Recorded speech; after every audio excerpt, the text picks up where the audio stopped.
কালকে বাংলাদেশে হবে ভোট, কিন্তু জানেন কি 16 কোটি মানুষের মধ্যে কতজন আসলে ভোট দিতে পারবেন?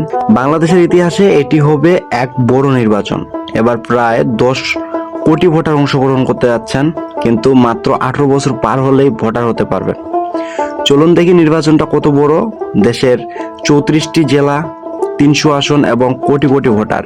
এক এক করে আসনগুলোই সিদ্ধান্ত নেবে দেশের ভবিষ্যৎ। বড় দলগুলো শুধু ভোটের জন্য নয়, সামাজিক মিডিয়াতেও লড়াই করছে। এবার ভোট মানে শুধু কাগজ নয়, এটা হবে ডিজিটাল যুদ্ধ। তাহলে প্রশ্ন হলো, আপনার ভোটের গুরুত্ব কতটা? এক ভোটও দেশের ইতিহাস বদলে দিতে পারে।